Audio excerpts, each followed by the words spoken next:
And you are witnessing the same thing. People are living in wretched conditions that I cannot even mention here. 60,000 people homeless is not a joke. 200 plus people died. And there has been a civil war-like situations where people are armed to the teeth and roaming around and fighting each other, defending their villages. And the Indian state is a mute spectator to this tragedy for 1 year. I must remind this House that each and every square centimeter of Manipur is covered by a central armed forces. It is one of the most militarized areas in this country where you have more armed policemen than the civil police, besides the armed forces of the Union.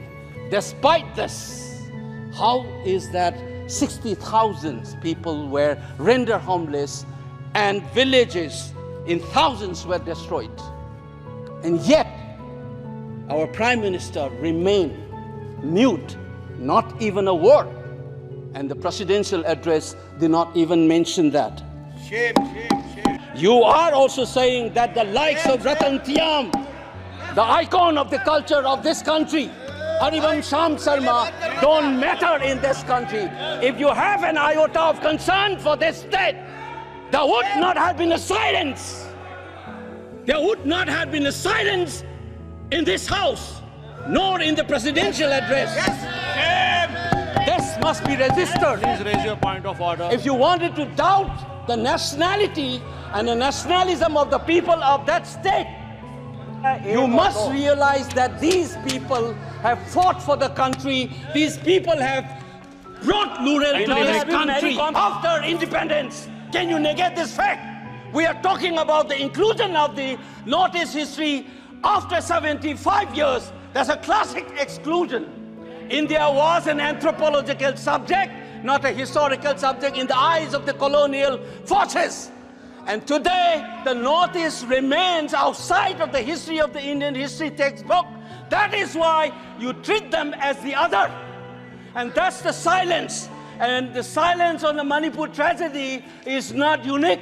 It is a reflection of this general continuity of the colonial in the post-colonial.